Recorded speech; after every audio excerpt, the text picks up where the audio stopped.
Welcome back. Kelly Stewart and Tom Nieman here to talk some SDSU women's hoops. How's it going? Hi, Stu. Great. Hi. Fabulous. Oh, well, good. Well, the Jackrabbits, Tom, at North Dakota State tonight for the women, first of all.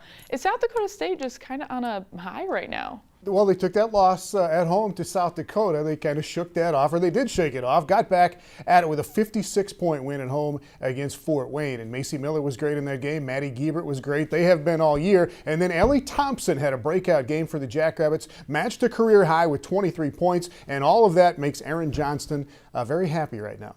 Obviously played well against Fort Wayne, shot it really well, but we defended well, had good energy, we had focus about what we were trying to do. I didn't think there was any carryover from the tough night to the next game with Fort Wayne, so really proud of how our team responded. Great to see Ellie have her best game of her year by far. 23 points, I think, and was almost perfect from the field. Rebounded really well. And quite honestly, we need Ellie to continue to be that kind of player. For some reason this year it just hasn't gone the way we would have expected, or Ellie. And quite honestly, if we're going to get where we want to go, she's got to play much closer to that level.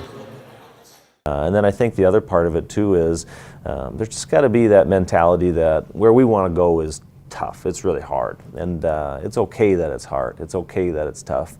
The fact that it's a good place to go, trying to compete for a championship and be an elite team, should be hard, and we've got to embrace that challenge a little bit more.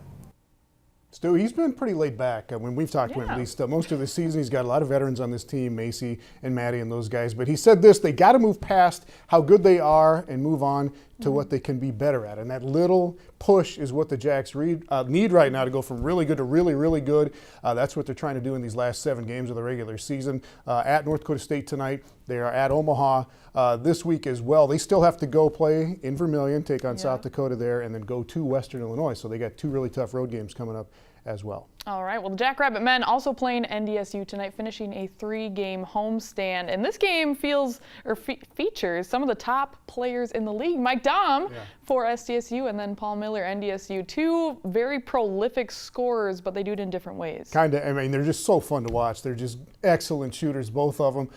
Miller and Dahm can both score a ton, but they do kind of do it in different ways. They played in Fargo about 3 weeks ago. Paul Miller had 36 points in this game. Mike Dahm had 37 for South Dakota State. And Dahm can shoot the 3. He's on the same pace for the numbers he had last year. Hits a fadeaway here, but at 6'9", he can shoot from wherever he wants on the floor. When he's making shots like that is when he is really dangerous. He gets those little awkward-looking shots to go in the lane, but inside the 3-point line as well. Reed Tellinghusen is a guy South Dakota State really needs tonight to go along. He played really well in Fargo, had 22 points there. But here's Paul Miller on the pull-up, coming off his screens. And along with Miller, they need A.J. Jacobson tonight. Those are going to be the other key matchups. But back to Dahm, I mean, it's just incredible the way he can score in bunches. And he got going against Omaha the other night and just had a point where you thought he was going to go for 50, cooled off a little bit. But it would be cool tonight if you can see Miller and Mike Dahm get going the way they are. And that's what it's going to come down to is, can the Bison stop Mike Dahm? And it'll be interesting to see how they do it, because you can double on Dahm because he goes into the post and catches it standing still. Paul Miller, though, is just impossible to double team almost because he's always moving, coming off screens. So that's going to be interesting tonight to see how the Jackrabbits go about trying to stop Paul Miller and making somebody else for North Dakota State, A.J. Jacobson, Cam Hunter, those other guys, and then the same thing on the other side. And SDSU and NDSU, both of those games on Midco SN. The men on the regular channel, the women over on Midco SN2. Tom, you're on the call, so you better get up. Very much looking forward to it. It's going to be a great game. All right, thanks so much, Tom. Thanks, Stu. When we come back, we'll send it up to Grand Forks, learn all about UND Hockey's Josh Rieger. Stay tuned. Midco Sports Tonight, presented by Avera Orthopedics.